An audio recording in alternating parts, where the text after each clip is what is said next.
I am going to tell my story. I'm going to tell a story. It's a true story, too.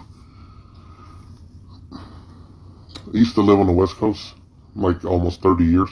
Actually, at the cusp of 30 years. I used to live there. And, you know, it was a cornucopia of different people, different boroughs, different neighborhoods. Some of them exclusively one ethnic group, you know. And I traveled between these boroughs regularly. And I had a job that put me in the public. Okay? So one day while I'm at my job, a woman that I know, you know, through another person and shit, you know, it's like a 66 degrees of Kevin Bacon, but she would probably be number three from the person I actually knew. But she, because of the way I actually sound, not this altered voice I use, she felt that she could approach me and say what she felt like she had to say, and for whatever reason she had to say.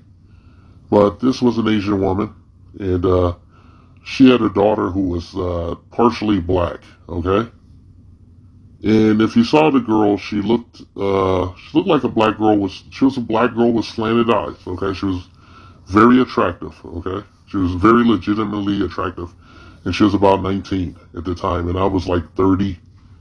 And we were looking at the girl from a distance, standing side by side. And for whatever reason, you know, I never said anything one way or the other about how I feel about anything ethnic. You know, I just don't do that in mixed company for the most part.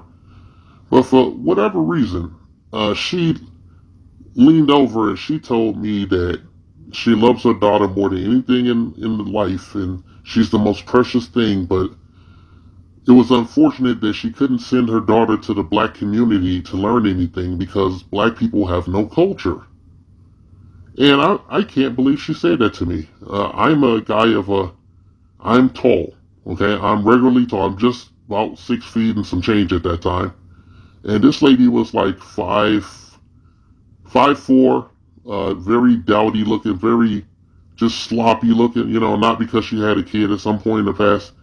She didn't look good enough, and she looked like a Muppet. You know, I'm not trying to be divisive, but I just want to say that it's important that I describe what she looked like. She was like the Asian mama, or mama as they used to call it derogatively. She was an Asian mama, okay, and she had some business where I worked. And she brought her daughter, and her daughter was very attractive. She could easily be an IG influencer, or she could be Michael B. Jordan's next woman, okay? That's how good she looks. She could displace Lori Harvey, okay? So the girl was unaware that we were standing over there talking about this. And I took immediate umbrage at what she said and looked at her, and she betrayed no emotion when I looked her dead in the face, and you could see that I was upset. So I told her, plain and simply, I said, you know, you found something when you went over there to the black community, and then I walked away. Do you get it?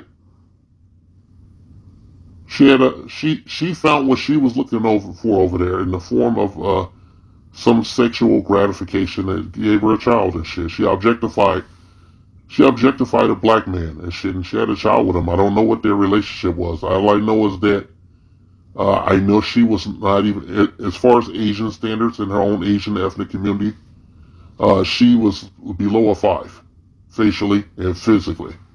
All right, and her daughter was a fucking LA 8.5. Okay, and probably is a 10 today. You know, she hasn't fallen off the scale.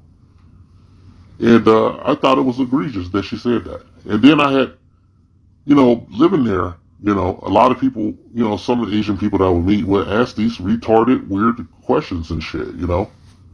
You know, like sometimes they would ask us why we like girls with big butts. Because when girls bend over, all their asses look the same. I was like, look, I'm not having this conversation, you know. And I would see a lot of these Asian people that I knew, their kids and everything dressed up in, you know, gear, like rappers type wear, you know, doing a whole, you know, wigger kind of thing, Asian wigger thing. And you know, it didn't bother me. I thought it was funny. You know, you try to talk like it and shit. I just tell her, hey, don't talk to me about that stuff, you know. You know, it's just weird. It's a mishmash of cultures. I never thought about it. Today, you know, I think I'm thinking more about image because recently she was nominated for an NAACP Image Award. The minute that I learned this, I remembered this story, and I felt that I could come here and relate it to my audience for context and shit. You see, as a group, you know, American black people, men and women together, American black people. Okay, I want to reiterate that and shit, but especially men, straight black men, been demonized all over the planet and shit. You know, it's shitty. It's a shitty thing, but the power of an image is incredible as shit. The power of an ideology. You know, if you control a person's image, you can pervert it and do whatever you want to it and shit. You know, it's pretty fucked up, right? So just imagine ever since birth of a nation, where black people, or black men specifically, were depicted as monsters pretty much, you know, running about committing violent acts and, you know, sexually assaulting women and shit until the heroic Klan had to put us down, you know. Just think from that time back whenever that movie came out in 1900, whenever that movie premiered, I'm not going to look that shit up, to today in 2022. Just think of all the negative connotations that perversion of our image has wrought across the planet and shit, made us pariahs everywhere. Us and some of the, you know, the non-foundational guys, black people over there in Africa, they go through the shit too, you know. I think it's pretty fucked up. You know, I don't know what to say about it and shit. I just, you know, I feel a certain way about it and shit. Now, you know, I want to tell these people to go fuck themselves. But, like, how do we look at them? Do we see them as victims? Or we see them as, like, you know, aiding and abetting and shit, and our demonization and shit? And should we act accordingly? I think we should act to protect our image whenever humanly possible and keep things a buck inside our own ethnic communities down here in the slave quarters, metaphorical or not. It's just a shame. And as far as Aquafina goes, I don't think that as a responsible adult, she should accept that award. You know, she has a nomination. I don't know that she's received that award, and I'm not going to find out probably, you know, unless it just comes across my desk. But, you know, if she's a responsible human being and shit, she shouldn't take that reward if they offer it to her. You know, it doesn't mean a goddamn thing. The NAACP is an impotent organization that has done little to nothing to affect change in our community since the civil rights era. Hi, Russ. The fallout from the Australian TV show this morning ranges from complaints there's too much political correctness to criticism it made Australia look like the land that time forgot. They're all down from Sydney, these boys, and simply called the Jackson Jive. The 6 performers on the Australian variety show were all physicians, and this was actually a repeat appearance. The whole world's coming together now. 20 years ago, as medical students in blackface, they mocked the Jackson 5, and apparently no one noticed. This time, celebrity judge Harry Connick Jr. rated the group's talent 0, and its taste appalling.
a dream, but don't sleep.